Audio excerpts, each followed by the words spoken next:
سفیان نے یہ حدیث بیان کی۔ وہ کہتے ہیں ہم کو یحییٰ بن سعید انصاری نے یہ حدیث بیان کی۔ انہوں نے کہا کہ مجھے یہ حدیث محمد بن ابراہیم تیمی سے حاصل ہوئی۔ انہوں نے اس حدیث کو علقمہ بن وقاص لیثی سے سنا۔ ان کا بیان ہے کہ میں نے مسجد نبوی میں منبر رسول صلی اللہ علیہ وسلم پر عمر بن خطاب رضی اللہ تعالی عنہ کی زبان سے سنا ہے۔ وہ فرما رہے تھے کہ میں نے جناب رسول اللہ صلی اللہ علیہ وسلم سے سنا۔ آپ صلی اللہ علیہ وسلم فرما رہے تھے کہ تمام اعمال کا دار و مدار نیت پر ہے، اور ہر عمل کا نتیجہ ہر انسان کو اس کی نیت کے مطابق ہی ملے گا۔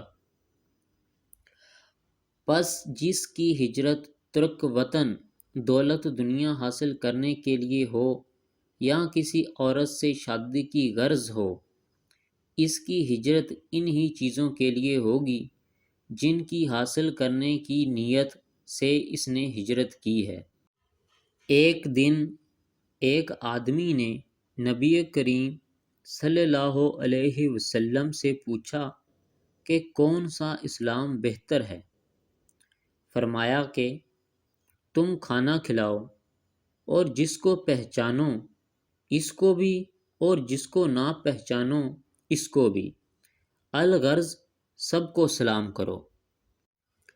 آپ صلی اللہ علیہ وسلم نے فرمایا کہ کوئی مرد کسی غیر محرم عورت کے ساتھ تنہائی میں نہ بیٹھے، اور کوئی عورت اس وقت تک سفر نہ کرے جب تک اس کے ساتھ کوئی اس کا محرم نہ ہو۔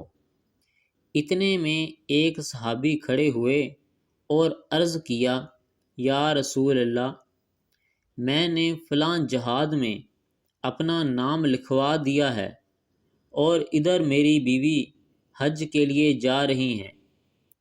آپ صلی اللہ علیہ وسلم نے فرمایا کہ پھر تو بھی جا اور اپنی بیوی کے ساتھ حج کر۔